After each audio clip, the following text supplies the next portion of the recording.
अस्सलाम वालेकुम, बिस्मिल्लाहिर्रहमानिर्रहीम। लेक्चर नंबर 17 शुरू करते हैं। एक तो मैं थोड़ा डिले हो गया, अभी तक मेरी तबीयत बिल्कुल ठीक नहीं हुई। नाक आपको आवाज़ से अंदाज़ा हो रहा होगा, मेरा नाक बंद हुआ हुआ है। ठीक है, तो शुरू करते हैं लेक्चर नंबर 17। अभी तक जो पीछे हमने रिकैप कर लिया है वो हमें स्विच का पता चल गया, हमें राउटर का पता चल गया, हमें ओएसआई लेयर्स का पता चल गया, हमें वायरलेस का इंट्रोडक्शन मिल गया। हम लोगों ने थोड़ी सी स्विचिंग की लैब्स कर ली, फिर मैंने आपको एक फ्री लैब करने का तरीका बताया और I am still waiting for the GNS introduction lab. मेरे ख्याल में 2 से 3 दिन के अंदर अंदर आपके पास जीएनएस इंट्रोडक्शन की लैब आ जाएगी और उसके साथ साथ आप ये लेक्चर पढ़ेंगे। इस लेक्चर को, लेक्चर नंबर 17 को मैं दो पोर्शंस में सब डिवाइड कर रहा हूँ। लेक्चर नंबर 17 एज सच एक सिंपल लेक्चर है, थ्योरी है, और लेक्चर नंबर 17 पार्ट 2 जो सा है वो एसडीएम की लैब होगी। ठीक है, उसके अंदर हम अपने राउटर को एज ए डीएचसीपी सर्वर बनाएंगे और उसको एक्शन परफॉर्म करते हुए देखेंगे। और हम एक और तरीका देखेंगे जिसमें राउटर जो सा है वो कमांड प्रॉम्प्ट के अलावा किसी और तरीके से भी कन्फिगर किया जा सकता है। That is known as a graphical user interface which is called SDM. ठीक है, हम देखेंगे कि एसडीएम चलाने के लिए राउटर को के ऊपर क्या कमांड्स देनी पड़ती हैं ताकि हम उसको कन्फिगर कर सकें। ठीक हो गया, तो शुरू करते हैं। तो मेनली ये जो लेक्चर है विल कवर कि डाटा पैकेट डिलीवरी का पूरा प्रोसीजर, क्योंकि हमें पता चल गया राउटर क्या काम करता है, हमें पता चल गया स्विच क्या काम करता है, हमें पता चल गया पीसी क्या काम करता है। अब हम दो पीसीज के दरमियान कम्युनिकेशन कराएंगे, पीसीज यानी कंप्यूटर्स के दरमियान कम्युनिकेशन कराएंगे यूजिंग दिस।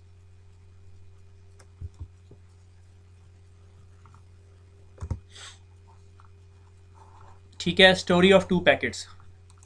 अब ये दो पैकेट्स की स्टोरी है। ठीक है, यानी ये एक पीसी है। ठीक है, बीच में एक राउटर साहब आ जाते हैं, फिर राउटर जो है वो दूसरे राउटर से कनेक्ट है और दूसरे राउटर के पीछे भी एक नेटवर्क है। ठीक है, तो मैं इसको कह देता हूँ ये इस्लामाबाद का राउटर है और ये जी कराची का राउटर है। ठीक हो गया।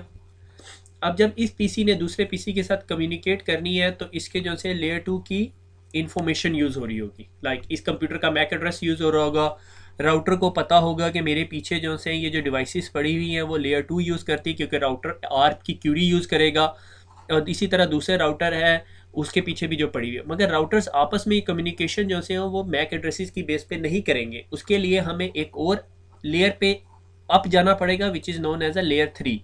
आपको ये बताता चलूँ कि जितना हायर लेवल पे हम डिसीजन करते हैं, हायर लेयर पे डिसीजन करते हैं, उतना डिसीजन ज़्यादा इंटेलिजेंट होता है, मगर उसका उसके साथ साथ एक डिसएडवांटेज भी होता है। डिसएडवांटेज ये होता है कि वो जो डिसीजन करने के लिए आपको उस डिवाइस पे प्रोसेसिंग ज़्यादा चाहिए होती है। लाइक अगर हर पैकेट जो सा है, लाइक एक स्विच के पास एक सेकंड में 1000 पैकेट आ रहे हैं और स्विच 1000 के 1000 पैकेट को लेयर 2 तक खोलता है, मैक एड्रेस देखता है और डिसीजन करता है। ठीक है, और वही पैकेट राउटर के पास आ रहे हैं, वो उस पैकेट को लेयर 3 तक खोलता है और डिसीजन करता है। तो राउटर को प्रोसेसिंग पावर ज़्यादा चाहिए होती है क्योंकि उसने लेयर 3 तक कर जाना है। अगर आपको याद हो तो मैंने बताया था मैं एक बुकलेट लेके जाता हूँ एक सेमिनार के अंदर या सिनेमे के अंदर, और गेट पे जो बंदा है वो अगर पहला पेज देख के डिसीजन कर ले तो वो लेस प्रोसेसर इंटेंसिव है। अगर उसे बुक के पेज नंबर 10 पे जाके डिसीजन करना पड़े तो बुक खोलेगा, पेज नंबर 10 तक जाएगा और उस फिर डिसीजन करेगा। अगर वो पेज नंबर 10 से डिसीजन करेगा या पेज नंबर 10 की इन्फॉर्मेशन देख के मुझे गाइड करेगा तो वो मुझे बहुत अच्छे तरीके से गाइड कर सकता है। अगर वो पहले पेज से गाइड करेगा तो वो सिर्फ मुझे बता सकता है कि भाईजान आप फ्लोर नंबर 5 पे चले जाए।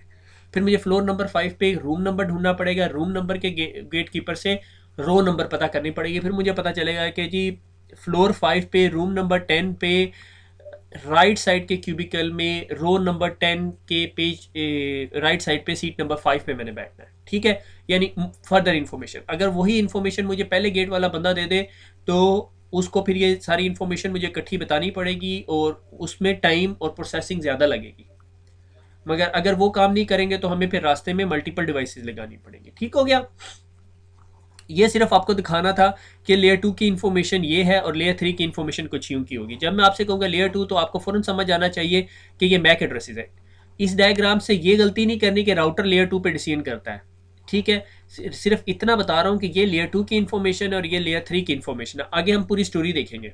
ठीक है, ये वर्ल्ड ऑफ आईपी एड्रेसेस पूरी की पूरी स्टोरी। ठीक है, कि एक राउटर है, उसकी दो साइड्स हैं, एक साइड पे 10 का नेटवर्क चल रहा है, एक साइड पे 1 का नेटवर्क चल रहा है। ठीक है, ये पीसी ए है। ठीक है, और इसने कम्युनिकेट करना है कंप्यूटर बी के साथ, और इसको नहीं पता कि कंप्यूटर बी कहाँ पे पड़ा हुआ है।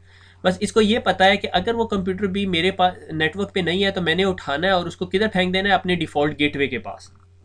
अगर आपके घर में एडीएसएल का मॉडेम है, तो एडीएसएल का मॉडेम का जो आईपी एड्रेस है, जो नॉर्मली 192.168.0.1 होता है, वो आपका डिफ़ॉल्ट गेटवे होता है। ठीक है, वो क्यों होता है? क्योंकि आप जब याहू या गूगल पे जा रहे होते हो तो आप 192.168 के नेटवर्क पे नहीं जा रहे होते, आप अपने नेटवर्क से बाहर के एड्रेस पे जा रहे होते हो। मैं कहता हूँ कि मैं एमसीएस मॉर्निंग का रोल नंबर 123 स्टूडेंट हूँ, मगर मैंने बीसीएस मॉर्निंग के स्टूडेंट के पास जाना है, तो मैं वो स्टूडेंट अपनी क्लासरूम में नहीं ढूंढ सकता, क्योंकि वो है ही डिफरेंट क्लास में, वो है ही डिफरेंट नेटवर्क में। तो मुझे अपनी क्लासरूम के डिफ़ॉल्ट गेटवे से बाहर आना पड़ेगा। मेरे क्लासरूम का डिफ़ॉल्ट गेटवे क्या होगा? मेरी क्लासरूम का मेन दरवाज़ा। वहाँ से बाहर आऊँगा, वहाँ पे राउटर से पूछूंगा, वही चौकीदार जिसके पास तमाम लोगों की इन्फॉर्मेशन है, वो मुझे बताएगा भैया आप रूम नंबर 10 के अंदर जाएं। ठीक हो गया? तो ये राउटर जो सा, ये हमारे चौकीदार का काम करता है, और इस पीसी का डिफ़ॉल्ट गेटवे इस राउटर का आईपी एड्रेस है, और इस पीसी का डिफ़ॉल्ट गेटवे इस राउटर का आईपी एड्रेस है। ठीक हो गया? वही लेयर्स की कहानी। ठीक है, क्योंकि अब हमने राउटर भी देख लिया, हमने स्विच भी देख लिया, हमें पता चल गया राउटिंग टेबल क्या होता है, हमें स्विच का पता चल गया मैक टेबल क्या होता है, ये सारी इन्फॉर्मेशन अब हमें पता चल गई है। अब ये ऐसी नहीं है जो बातें इन्फॉर्मेशन हवा में है, इन तमाम चीज़ों का हमें नॉलेज आ चुका है। ठीक है, तो मैंने कहा एप्लीकेशन लेयर। ठीक है, इस सिस्टम के ऊपर मैंने कहा जी google.com खोल दो, या yahoo.com खोल दो, या urduitacademy.com खोल दो। जब बनेगी पता नहीं, किस्मतों से बन जाएगी, क्योंकि अब मैं क्या दुख रहा हूँ आप लोगों के सामने, बाद में बात करेंगे। एप्लीकेशन लेयर के ऊपर, एप्लीकेशन लेयर जो सी है वो नेटवर्क लेयर को कहती है। एप्लीकेशन, प्रेजेंटेशन, सेशन, ये तीनों लेयर्स को एप्लीकेशन के ही गुलाफ में मैंने लपेट दिया कि भाई ये एक ही है। ठीक है, एप्लीकेशन लेयर ने कहा network layer, I want to send a data to 10.10.10.1। ठीक है, but I don't need a reliable communication. अब आप सोच रहे होंगे रिलायबल कम्युनिकेशन, तो आपके जहन में फ़ौरन आना चाहिए don't need a reliable communication. Don't need, ये एप्लीकेशन कहती है मुझे रिलायबल कम्युनिकेशन नहीं चाहिए, तो आपके जहन में फ़ौरन कौन सा प्रोटोकॉल आना चाहिए? यूडीपी। ठीक है, user datagram protocol connection less communication करता है, फास्टर होता है। वही कहानी जो मेरे दोस्त ने लाहौर जाना था, मैं उसे डेविड टर्मिनल का रास्ता बताता हूँ और भेज देता हूँ। ठीक है, तो एप्लीकेशन लेयर ये इंफॉर्मेशन जो सी है फॉरवर्ड ऑन करती है। ट्रांसपोर्ट लेयर कहती है I will use the UDP, user datagram protocol use करूँगा। ठीक है, बल्कि यहाँ पर यह गलती एप्लीकेशन लेयर ट्रांसपोर्ट लेयर को बताएगी। एप्लीकेशन लेयर ने ट्रांसपोर्ट लेयर को बताया कि मैंने डाटा सेंड करना है, इस बंदे को डाटा सेंड करना है, और मुझे यूडीपी अनरिलायबल कम्युनिकेशन चाहिए। ट्रांसपोर्ट लेयर कहती है okay I will use UDP, send me data. मैं यूडीपी को यूज़ करूँगी और मुझे डाटा भेज दो। वो डाटा भेज देता है। ठीक है, ट्रांसपोर्ट लेयर वो उसको चॉप डाउन करके सेगमेंट्स बना लेता है। सेगमेंट्स बनाने के बाद वो नेटवर्क लेयर अब आईपी एड्रेस लगा देती है। ठीक है, आईपी एड्रेस का ठप्पा लगा दिया। आईपी एड्रेस क्या बताया कि मेरा आईपी एड्रेस जो है वो 1.1.1.1 है। इसने ये क्यों नहीं बताया मेरा मैक एड्रेस ही है? उसकी वजह ये है कि ये नेटवर्क लेयर ये काम कर रही है, और ये काम आपकी लेयर 2 करेगी। वो देखेंगे अब कैसे करेगी। ठीक है, ये देखता है कि भाई ये यहाँ से ट्रैफिक जा रही है, मेरे आईपी एड्रेस से जा रही है, और डेस्टिनेशन ये है जो कि डिफरेंट सेगमेंट है। ठीक है, ये अब आपकी ही मशीन डिसाइड कर रही है।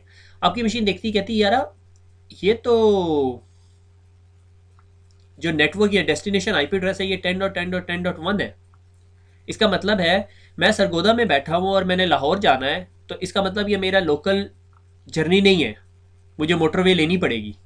ठीक है, इसी तरह ये देख के बता देता है कि भाई आपका एड्रेस 1.1.1 है और आपने 10.10.10.1 पे जाना है, तो इसका मतलब है आप सीधा नहीं जा सकते, आपको ये ट्रैफिक जो सी है अपने डिफ़ॉल्ट गेटवे के पास भेजनी पड़ेगी।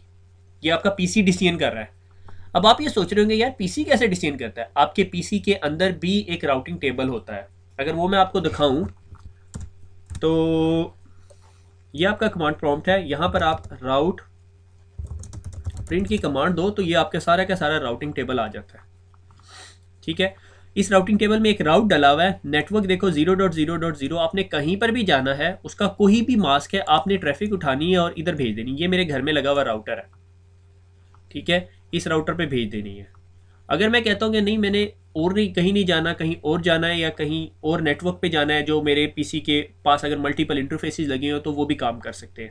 मगर आपको सिर्फ ये बताने के लिए कि किसी भी नेटवर्क पे जाने के लिए मैं सारी की सारी ट्रैफिक भेज देता हूँ इस पे, गेटवे पे। That's it. इंटरफेस मीट्रिक की टेंशन ना लो अभी आप, ठीक है। मीट्रिक वैसे हम लोग पढ़ चुके हैं, ठीक है।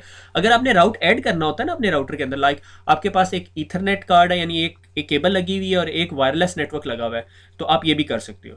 अगर मैंने वायरलेस से कनेक्ट होना होता है तो मैं उसमें राउट ऐड भी कर लेता हूँ, ठीक है। अगर आपको विंडोज़ आती हो थोड़ी सी, तो राउट स्पेस क्वेश्चन मार्क डालेंगे ना, तो ये आपको राउट ऐड करने की कमांड बता देगा, ठीक है। राउट ऐड की कमांड ये होती है, राउट ऐड और उसके बाद एड्रेस, ठीक है, और मास्क और डिफ़ॉल्ट गेटवे, ठीक है।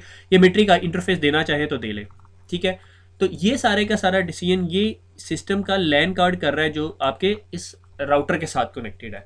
इस डायग्राम को मैंने थोड़ा लॉजिकल बनाया। एक्चुअली ये यूँ इधर कंप्यूटर से केबल निकल के राउटर में नहीं लगी हुई, और अगर आप कंप्यूटर से केबल निकाल के डायरेक्ट राउटर में लगा भी देते हो तो राउटर के साथ कम्युनिकेशन नहीं कर सकते आप। इसलिए उसके बीच में एक स्विच पड़ा हुआ होता है, आपकी केबल स्विच में जा रही होती है और स्विच से एक केबल निकल के राउटर में जा रही होती है। मगर वो स्विच अभी मैंने डायग्राम से निकाला हुआ है, ठीक है, सॉरी। अच्छा, उसके बाद क्या करते हैं, जब वो सिस्टम देखता है कि यार ये जो नेटवर्क पे जाना चाह रहा है 10 के नेटवर्क पे, उस पे तो जाने के लिए मुझे डिफ़ॉल्ट गेटवे पे जाना पड़ेगा क्योंकि वो मेरा लोकल एड्रेस नहीं है, ठीक है।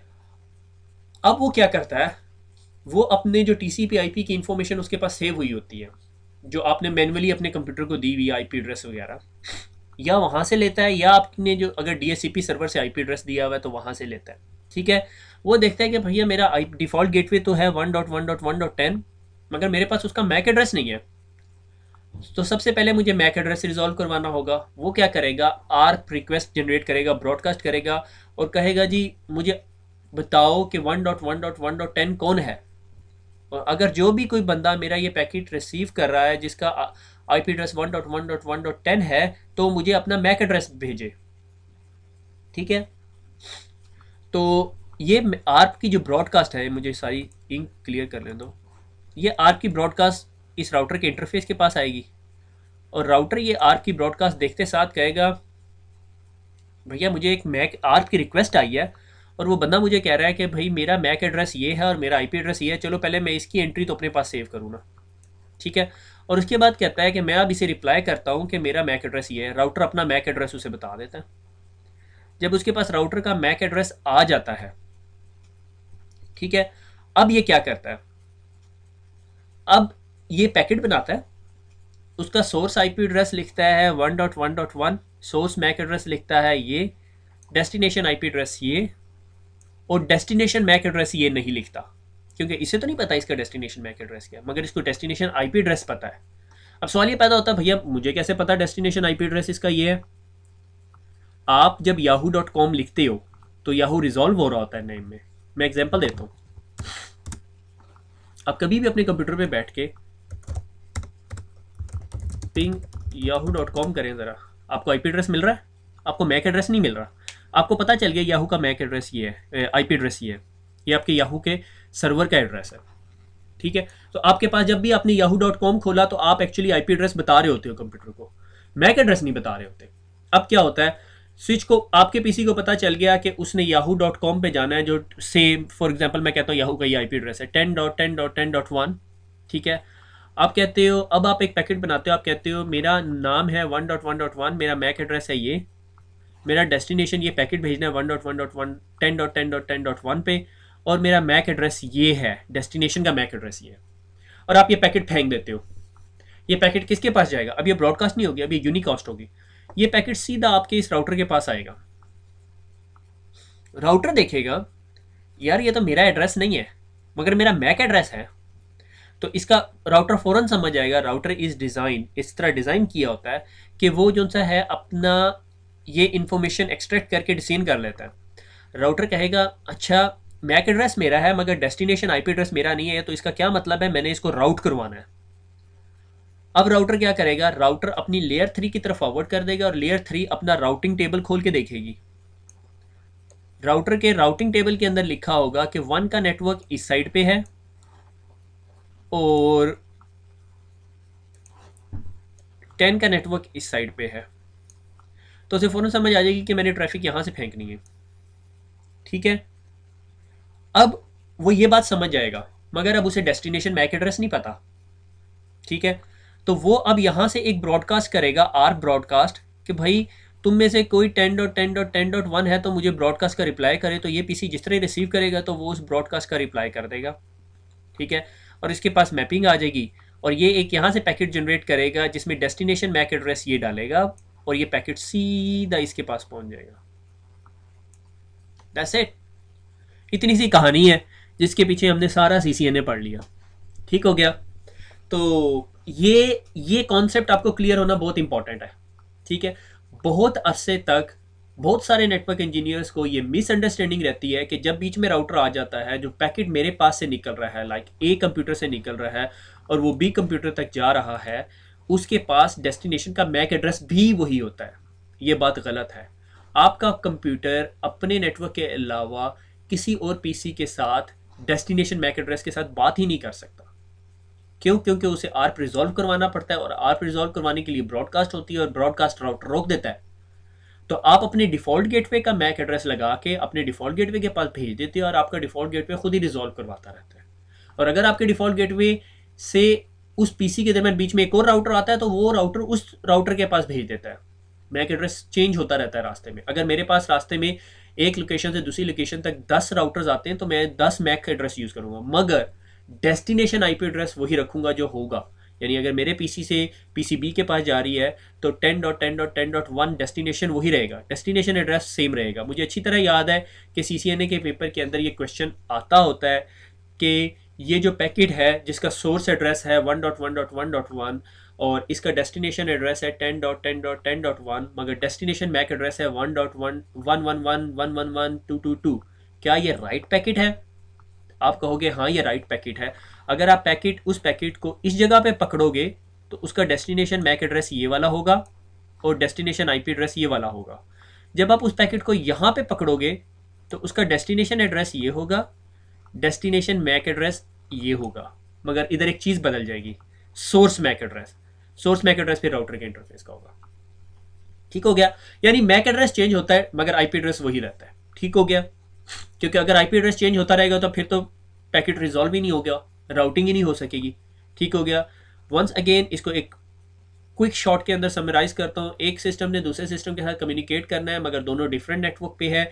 सिस्टम ब्रॉडकास्ट करता है आर्प लेने के लिए डिफ़ॉल्ट गेटवे का, राउटर उसे रिप्लाई करता है, वो फिर पैकेट राउटर के पास फेंकता है। राउटर देखता है कि डेस्टिनेशन आईपी एड्रेस मेरा नहीं है मगर डेस्टिनेशन मैक एड्रेस मेरा है, तो इसका मतलब है मैंने इस पैकेट को राउट कराना है। राउटर अपने राउटिंग टेबल में देखता है और उसे राउटिंग टेबल में वो इन्फॉर्मेशन मिलती है कि 10 का नेटवर्क मेरे इंटरफेस XYZ के साथ लगा हुआ है, और वो उस इंटरफेस पे ब्रॉडकास्ट करके उसका मैक एड्रेस, डेस्टिनेशन का मैक एड्रेस लेता है और पैकेट दोबारा असेंबल करता है और उसे फॉरवर्ड कर देता है। अब इधर एक क्वेश्चन राइज होता है कि अगर आपके राउटर के राउटिंग टेबल में वो डेस्टिनेशन नेटवर्क नहीं है तो राउटर क्या करेगा? राउटर डिस्कार्ड कर देगा। दैट्स इट, सिंपल, कोई मसले की बात नहीं है। ठीक हो गया? आगे चलते हैं। शो आईपी आर्प, जब आप राउटर के अंदर आर्प की रिक्वेस्ट करेंगे, यानी शो राउटर के अंदर कमांड है शो आईपी आर्प, तो आपको वो बता देगा कि कौन से आईपी एड्रेस के अगेंस्ट उसे कौन सा मैक एड्रेस उसके पास सेव हुआ है। ठीक है, यानी राउटर के पास, जब राउटर के पास पहली दफ़ा वो इसने ब्रॉडकास्ट करके इन्फॉर्मेशन मांगी थी तो राउटर ने कहा था ना, अच्छा मैं इसकी इन्फॉर्मेशन तो पहले सेव कर लूँ कि 1.1.1 का मैक एड्रेस ये है। तो इसी तरह राउटर ने अपने पास वो इन्फॉर्मेशन रखी हुई है, और ये एज होती है। एज से क्या मुराद है? एज से मुराद ये है कि राउटर उस इन्फॉर्मेशन को से 9 मिनट के लिए अपने पास रखता है।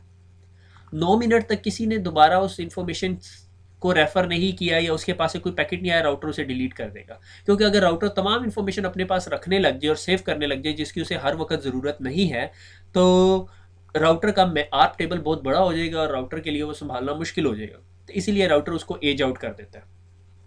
ठीक है, मगर आपको अपने आर्प टेबल के अंदर कुछ ऐसी एंट्रीज भी नजर आएंगी जिनके साथ टाइम नहीं लगा हुआ। ठीक है, उसकी मेन रीज़न ये होती है कि वो राउटर के ही अपने डायरेक्टली कनेक्टेड इंटरफेसिस के मैक एड्रेसेस होते हैं। ठीक हो गया? आगे चलते हैं। ये शो आईपी आर्प की कमांड देंगे आप राउटर के अंदर तो आपको ये इन्फॉर्मेशन मिल जाएगी। ठीक हो गया? अच्छा जी, ट्रेस राउट की कमांड मैं आप लोगों को ऑलरेडी पढ़ा चुका हूँ, मगर मैंने कहा एक दफ़ा दोबारा डिस्कस कर लूँ क्योंकि ये जिक्र हुई है 2-3 जगह पे आपके उसके अंदर।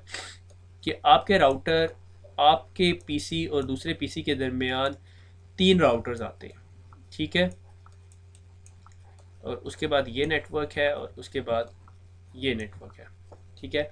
अगर मैं एक कंप्यूटर से बी कंप्यूटर के दरमियान कम्युनिकेशन चेक करना चाह रहा हूँ कि हो रही है या नहीं, तो मैं यहाँ पे ट्रेस राउट की कमांड, और अगर आप अपने कंप्यूटर से कर रहे हैं तो ट्रेसर्ट की कमांड होती है।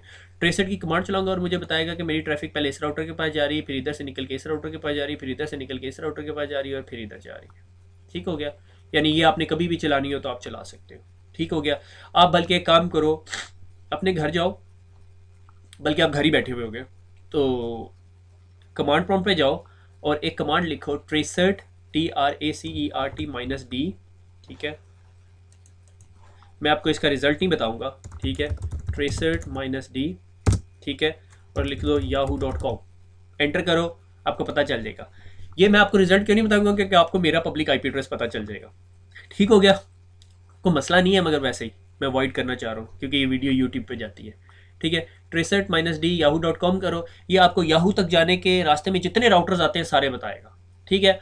उससे आगे आप बहुत कुछ कर सकते हो, वो नहीं मैं डिस्कस कर रहा है यहाँ पे। ठीक हो गया। आपके पास दुनिया में याहू तक जाने के जितने राउटर्स उनके आईपी एड्रेसेस आ जाएंगे। तो आप अगर टेलनेट करें और किसी ने वो राउटर जो है फ्री रखा हुआ है, तो आप उसमें कनेक्ट भी हो सकते हैं। ठीक है। मगर ऐसा नहीं करना। मैं आप लोगों को किसी बात पे ऐसे प्रमोट नहीं कर रहा है, ऐसे नहीं करना चाहिए, क्योंकि ये कॉन्फिडेंशियलिटी, कॉपीराइट्स और इस तरह के लॉस के खिलाफ होता है। बल्कि आप किसी राउटर पे लॉगिन होंगे तो वो आप डिस्क्लेमर मैसेज भी देखेंगे कि वो मना कर रहा है आपको कि आपने लॉगिन नहीं होना। ठीक हो गया। उसके बाद मुझे बहुत सारे लोग फेसबुक पे ये क्वेश्चन कर रहे हैं, सर मेरे पास राउटर सिस्को का नहीं है तो क्या वो सारी कमांड्स लेगा? भैया वो नहीं लेगा। क्यों? आप लाइनिस के ऑपरेटिंग सिस्टम पे बैठ के विस्टा के तरीके से काम कर सकते हैं? नहीं कर सकते। तो सिस्को का राउटर जब तक नहीं होगा आप वो काम नहीं कर सकते। ठीक है। टेलनेट का हमने डिस्कस किया कि जब हमारे पास राउटर के ऊपर एक मैनेजमेंट या स्विच के ऊपर एक मैनेजमेंट आईपी एड्रेस होता है तो हम अपनी मशीन से उसे टेलनेट करके कनेक्ट कर सकते हैं। मगर टेलनेट का डिसएडवांटेज क्या था कि वो इन्फॉर्मेशन क्लियर टेक्स्ट में भेजता था, और हमने वायर शार्क से उस इन्फॉर्मेशन को देखा तो हम सारा कुछ देख सकते थे।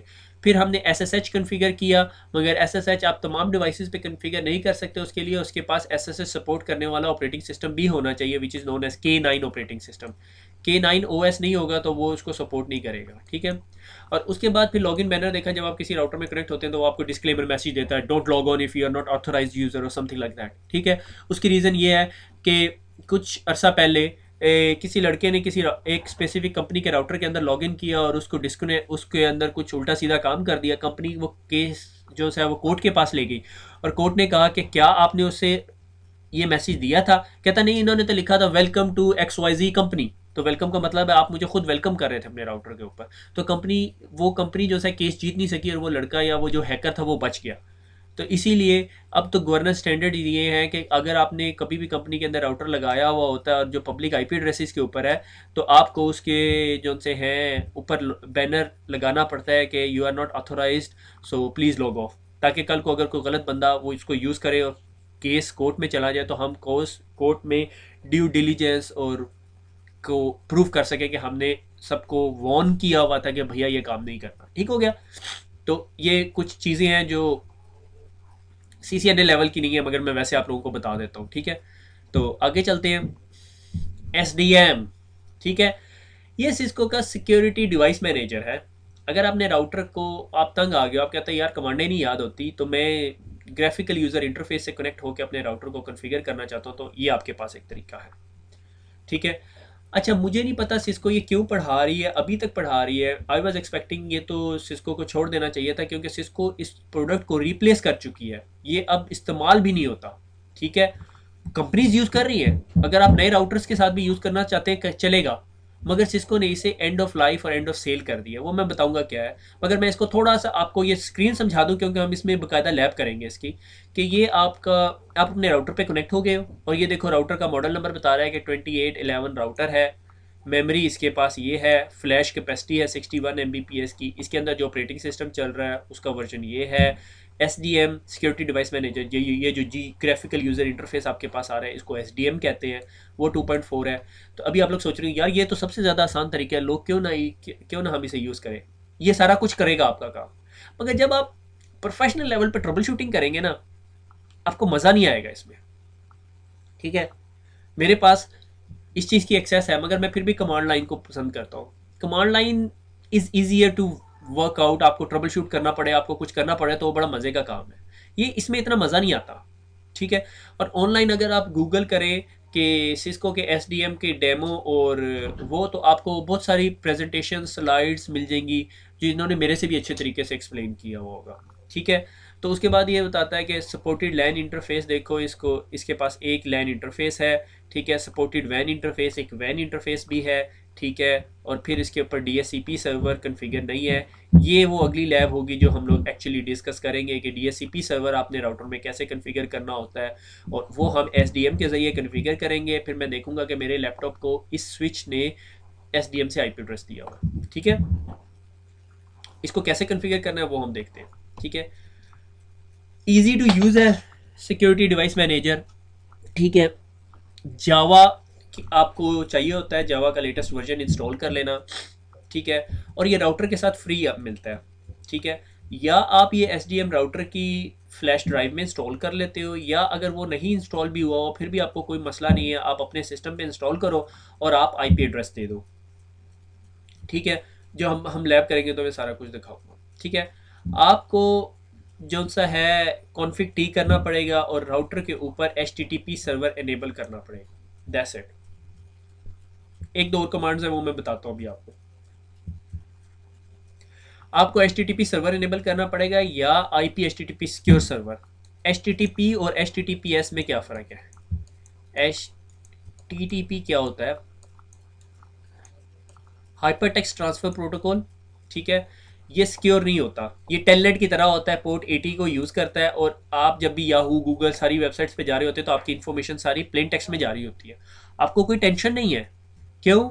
उसकी वजह यह है कि उसमें आपके कोई पासवर्ड्स नहीं जा रहे होते। मगर आप अगर एक बात नोट करो, जब भी आप mail.yahoo.com पे जाओ या mail.hotmail.com पे जाओ, तो वो आपका जो लेफ्ट साइड पे जो यूआरएल होता है उस पर एच की जगह एच आ जाता है। एस का मतलब है कि वो 443 पोर्ट को यूज़ करता है और आपकी तमाम इंफॉर्मेशन जो है वो इनक्रिप्टेड ट्रेवल कर रही होती है, ठीक हो गया।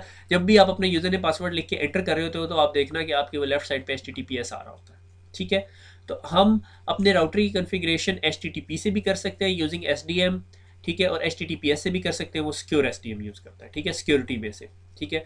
तो आपको ये दोनों कमांडें एनेबल करनी पड़ती है। उसके बाद IP HTTP ऑथेंटिकेशन लोकल, कि जब भी आप SDM से लॉगिन हो तो वो आपसे यूज़र नेम पासवर्ड मांगे, मगर यूज़र नेम पासवर्ड कौन सा मांगे? जो आपने अपने सिस्टम पे एक यूज़र अकाउंट क्रिएट किया हुआ है प्रिविलेज लेवल 15 का। प्रिविलेज लेवल 15 की खासियत ये होती है कि जब भी आप किसी राउटर में किसी ऐसे अकाउंट से लॉगिन होते हैं जिसको प्रिविलेज लेवल 15 है, तो आपको वो एनेबल का पासवर्ड नहीं मांगता, आपको सीधा वो ग्लोबल प्रिविलेज्ड एग्जिट मोड में ले जाता है, ठीक है। तो मैं क्या करूँगा, मैं एक यूज़र नेम बनाऊंगा काशिफ प्रिविलेज्ड 15, पासवर्ड उसका सिस्को रख दूंगा, ठीक है। और मैं जब एसडीएम पे लॉगिन होऊंगा वो मेरे से यूज़र नेम पासवर्ड मांगेगा, मैं वहाँ एनेबल का पासवर्ड या एनेबल सीक्रेट का पासवर्ड या टेलनेट का पासवर्ड नहीं दूंगा, वहाँ पे मैं काशिफ का यूज़र नेम दूंगा और पासवर्ड दूंगा सिस्को का, और वो मेरी तमाम ऑथेंटिकेशन कंप्लीट हो जाएगी, ठीक है। एच की एक्सेस जो सी है ना, उसके लिए राउटर का iOS आपके पास 12.25T होना लाजमी है, ठीक है। ये अगर आप पिछली स्क्रीन पे देखो तो ये देखो 12.49T6 है, और मैं 12.25 की बात कर रहा हूँ। ये बहुत एडवांस राउटर का iOS है, ये बहुत पुराना iOS है। ये लाइक मेरे, अगर मैं सही समझ रहा हूँ तो ये 2007 या 8 का iOS है, ठीक है। उसके बाद सिस्को ने बहुत सारे iOS निकाले, ठीक है। अच्छा, द रीज़न कि भाई अभी तक सिस्को ने इसको इससे क्यों नहीं जान छुड़ाई, ये मुझे नहीं समझ आया। क्योंकि सिस्को इस प्रोडक्ट को एंड ऑफ सेल और एंड ऑफ लाइफ करार दे चुकी है। एंड ऑफ सेल और एंड ऑफ लाइफ दो ऐसी टर्म्स हैं जो CCNA में जिक्र नहीं होती, मगर मैंने कहा आप लोगों को बता दूं। एंड ऑफ सेल इसलिए होता है कि जब सिस्को ने कोई चीज़ जो सा है बनानी छोड़ देती है, लाइक सिस्को अभी 2800 सीरीज़ का राउटर बना रही है, ठीक है। कुछ अरसे के बाद सिस्को कहती है भैया बस ख़त्म हो गया, अब हम 2800 नहीं बनाएंगे, ठीक है। तो सिस्को आपको बताती भैया हम ना अगले साल इसको एंड ऑफ सेल करार दे देंगे, ठीक है। और उसके फिर 3 साल के बाद या 2 साल के बाद, अभी मुझे एग्जैक्टली याद नहीं है, सिस्को उसे एंड ऑफ लाइफ भी करार दे देती है। एंड ऑफ लाइफ के बाद सिस्को उसके अंदर कोई अगर बग आए या कोई लेटेस्ट अपडेट आए तो वो सिस्को प्रोवाइड नहीं करेगी। एंड ऑफ सेल के बाद सिस्को उसका iOS बनाएगी, लेटेस्ट प्रॉब्लम फिक्स करेगी। आपको अगर प्रॉब्लम आता है तो आप सिस्को कॉल करोगे, सिस्को उस राउटर को प्रॉब्लम को फिक्स भी करके देगी। मगर जब सिस्को किसी प्रोडक्ट को एंड ऑफ लाइफ करार दे देती है, फिर सिस्को उसका सोल्यूशन नहीं देती। एसडीएम की जो प्रोडक्ट है, अगर मैं सही समझ रहा हूँ तो वो एंड ऑफ लाइफ हो चुकी है। अब सिस्को उसकी कोई रिलीज नहीं दे रही। सिस्को ने 2008 में लास्ट रिलीज दी थी, उसके बाद नहीं आई कोई रिलीज। ठीक है, इसका मतलब है अगर आपको कल को कोई एक माइक्रोसॉफ्ट ऑपरेटिंग सिस्टम विंडोज 8 बना देता है, ठीक है, और उसके ऊपर आप एस इंस्टॉल करते हो और एस इंस्टॉल नहीं होता, तो सिस्को आपको हेल्प नहीं करेगी। उसकी वजह यह है, सिस्को ने एस को रिप्लेस कर दिया CCP के साथ, सिस्को कॉन्फ़िगरेशन प्रोफेशनल के साथ। ठीक है, ये एक नई प्रोडक्ट है। ठीक है, और मैंने इसका GUI इंटरफेस देखा, वो SDM की तरह इतना रिच नहीं है, मगर वो थोड़ा सा ज़्यादा प्रोफेशनल है। उसमें आप मल्टीपल राउटर्स को at a same time configure भी कर सकते हो। ठीक हो गया। तो हम लोग इस बहस में नहीं पड़ेंगे। मेरी जिम्मेदारी सिर्फ आपको SDM दिखाना है, तो वो मैं आपको दिखाऊंगा और हम उसके ऊपर DHCP सर्वर भी कन्फिगर करेंगे। ठीक है, ये मैंने टेलनेट की जो कमांड्स कन्फिगर की थी, मैंने कहा दोबारा एक दफ़ा दिखा दूं, और इसमें एक एक्स्ट्रा कमांड मैंने आपको दिखानी थी। Router line VTY024 telnet configure करने लगे, लॉग इन लोकल। ये लोकल की जब मैं कमांड यूज़ करता हूँ या कीवर्ड यूज़ करता हूँ, तो इसका ये मतलब होता है कि जो लॉगिन के time request user name password मांगे, वहाँ यूज़र नेम पासवर्ड मांगे, तो वहाँ यूज़र नेम पासवर्ड मांगेगा तो मुझे काशिफ और पासवर्ड सिस्को देना पड़ेगा। वहाँ खाली सिस्को दे के अब गुजारा नहीं चलेगा। लोकल डेटाबेस, जब मैं अपने राउटर के अंदर यूज़र बनाता हूँ, लाइक मैंने यूज़र बनाया काशिफ, आसिफ, आतिफ, ठीक है, उस्मान, उमर, ठीक है, फुरकान, ठीक है, जितने लॉगिन्स बनाए वो मेरी लोकल डेटाबेस में सेव हो गए राउटर की। ठीक है, और जब मैं टेलनेट पे जाता हूँ, टेलनेट पे जाके कहता हूँ कि लॉगिन लोकल, तो मेरा राउटर टेलनेट, जब भी आप राउटर को या स्विच को टेलनेट करोगे तो स्विच आपसे को कहेगा हाँ जी लोकल डेटाबेस में से किसी यूज़र का यूज़र नेम पासवर्ड बोलो। आप उधर यूज़र नेम बताओगे, से आपने कहा काशिफ, अब वो कहेगा काशिफ का पासवर्ड बताओ, तो वो मुझे आप पासवर्ड भी दोगे। जब आप पासवर्ड दोगे और वो फिर उस आपको लॉगिन होने देगा। ठीक है, और अगर आप लाइक प्रिविलेज 15 में नहीं हो, प्रिविलेज 3 पर हो, यानी आपने यहाँ कमांड में 15 की जगह 3 कर दिया, ये सारी लैब्स आप वहाँ पे कर सकते हो जो मैंने पिछले उसमें बताई है आपको कि भाई कैसे कन्फिगर करना है। लाइक मैंने प्रिविलेज लेवल 3 कर दिया, तो ये फिर आपको इनेबल कन्फिग्रेशन मोड में नहीं जाने देगा। कॉन्फ़िगरेशन मोड में जाने के लिए ये फिर आपसे पासवर्ड मांगेगा एनेबल सीक्रेट का। अगर आपके पास नहीं है तो कोई नहीं, आप नहीं कुछ कर सकते। इसकी बेस्ट एग्जांपल ये है कि हम लोग एक नेटवर्क चला रहे थे और हमारे पास इंटर्नीज आ गए। ठीक है, अब मेरे मैनेजर ने कहा इन तमाम इंटर्नीज को ना राउटर के ऊपर एक्सेस दे दो। ये जो 4-5 इंटर्नीज आए हैं ऑर्गेनाइजेशन के अंदर, लाइक 45 से ज़्यादा राउटर्स थे, और इन तमाम को उसके ऊपर एक्सेस दे दो। तो और मगर इन्हें ऐसी एक्सेस देना कि ये अगर गलती से राउटर के अंदर कॉन्फ़िगरेशन चेंज ना कर सके, मगर ये पिंग कर सके, राउटर के इंटरफेसेस देख सके। मैंने कहा ठीक है, कोई मसला नहीं है। मैंने एक स्क्रिप्ट लिखा, उन तमाम जो 4-5 इंटरनीस थे उन सब के लॉगिन्स बनाए, ठीक है, और लॉगिन लोकल पे चला गया, उन सबको प्रिविलेज दे दी 13। अब मैंने उन्हें एनेबल सीक्रेट पासवर्ड नहीं बताया हुआ था, मगर वो फिर भी राउटर में लॉगिन हो जाते थे, मगर वो एनेबल मोड से आगे नहीं जा सकते थे, प्रिविलेज एग्जिक में नहीं जा सकते थे, सिर्फ एग्जिक मोड में रहते थे। वहाँ शो इंटरफेस पिंग की कमांड चला के ये देख लेते थे कि राउटर जो सा है वो हेड ऑफिस के साथ कम्युनिकेट कर रहा है या नहीं कर रहा, या दूसरी ब्रांच के साथ कनेक्ट कर सकता है या नहीं। ठीक हो गया। तो वापस SDM की बात कि जावा आपने इंस्टॉल कर लिया, आपने वो कमांड्स दे दी, कमांड्स देने के बाद you are good to go, और आप अपना SDM के ग्राफिकल यूजर इंटरफेस से अपना राउटर कॉन्फ़िगर कर सकते हैं। ठीक हो गया। DHCP, मैंने आपको बताया था मेरे पास DHCP के दो ऑप्शंस हैं। एक विंडोज़ का सर्वर हो, उसके ऊपर DHCP सर्वर इंस्टॉल किया हो और मैंने उसमें पूल बताया हो कि भैया आपके पास ये IP एड्रेसेस है, आप इनमें से जब भी आपके पास कोई आया आप उसको IP एड्रेस दो और वो नेटवर्क पे आ जाए। दूसरा ऑप्शन ये है, मैंने कहा यार मेरी छोटी सी ब्रांच है, ठीक है, उसमें 20-25 यूज़र होते हैं। अब उन 20-25 यूज़र के लिए हर ब्रांच के अंदर, अगर मेरे पास से मैं एक बैंक में काम करता हूँ और बैंक की 300 ब्रांचेज हैं, ठीक है, हर ब्रांच के अंदर मैं DHCP सर्वर तो नहीं लगाऊंगा, बिला वजह मैं एक सर्वर खरीदूंगा, उसको एक रैक में लगाऊंगा, फिर जब वो रैक में लगेगा वो बिजली भी खाएगा और उसके बाद उसे कूलिंग भी चाहिए होगी, तो ये सारे काम मैं एक राउटर से क्यों ना ले लूँ। ठीक है, तो मैंने कहा राउटर भैया आप एज अ DHCP सर्वर काम करें और आपके पास IP एड्रेसेस का पूल है जी 192.1.1 से लेके 25 तक। ठीक है, आपके पास कोई भी डीएससीपी की रिक्वेस्ट लेके आया तो आपने उसे ये आईपी एड्रेसेस देते थे। यही काम आपका डीएसएल का राउटर कर रहा होता है। उसके अंदर एक छोटा सा डीएससीपी का पूल बना हुआ होता है। अगर आप कभी राउटर के अंदर जाएं तो आपको नजर आएगा कि उसके अंदर डीएससीपी का पूल है, मगर अगेन वो सिस्को का राउटर नहीं है, उस पर सिस्को की कमांड्स नहीं चलेंगी, उस पर अपना वो ग्राफिकल यूजर इंटरफेस चलेगा। आप उसे टेलनेट करके देख लो, शायद कुछ राउटर्स ले लें कमांड, ठीक है, अगर उसमें टेलनेट एनेबल है। अब हुआ ये कि ये कंप्यूटर स्विच ऑन हुआ, किसी ने इसको पावर लगाई, उसे कनेक्ट किया, ये कंप्यूटर ऑन हुआ, इसने देखा मेरे पास तो आईपी एड्रेस नहीं है, इसने ब्रॉडकास्ट करनी शुरू कर दी, खप मचा दी नेटवर्क पे।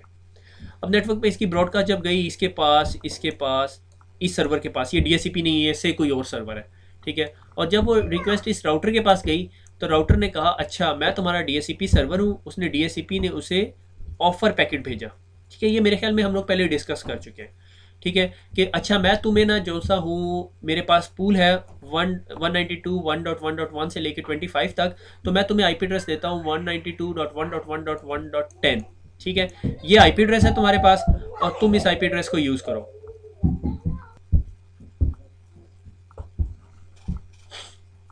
सॉरी, मैंने बच्चे पीछे नीचे भगाए हैं, अभी उनका शोर आ रहा था पीछे से, ठीक है। तो इसने ब्रॉडकास्ट की कि भैया मेरा आईपी एड्रेस चाहिए, इसने कहा मेरे पास 192.1.1.1.10 पड़ा हुआ है, इसने ऑफर करा दी और उसने कहा ठीक है जी, आपसे मैं ऑफिशियली रिक्वेस्ट करता हूँ और आप मुझे ये आईपी एड्रेस असाइन कर दें। राउटर ने कहा ठीक है भैया, मैंने आपको ये आईपी एड्रेस 8 घंटे के लिए असाइन कर दिया, 8 घंटे तक आप लोग यूज़ करें, अगर आपको 8 घंटे के बाद फर्दर भी चाहिए होगा तो आप मेरे पास दोबारा रिक्वेस्ट लेके आए और मैं आपकी ये रिक्वेस्ट फुलफिल कर दूंगा। फिर ये राउटर उसको वापस रिप्लाई भेजेगा और उसके साथ वो इस राउटर को एक्नॉलेजमेंट करेगा, ठीक है भैया थैंक यू वेरी मच, और आईपी एड्रेस की एलोकेशन कंप्लीट हो जाएगी और ये पीसी अपने नेटवर्क के ऊपर काम करेगा। अगर इसने इंटरनेट यूज़ करना होगा इंटरनेट यूज़ करेगा, सारे काम कुम करके फारिग हो जाएगा। और अगर इसे 8 घंटे से ज़्यादा चाहिए होगा तो ये दोबारा ब्रॉडकास्ट करेगा और राउटर को कहेगा मेरी लीज जो है वो रिन्यू कर दीजिए। सिंपल इज दैट, ठीक है।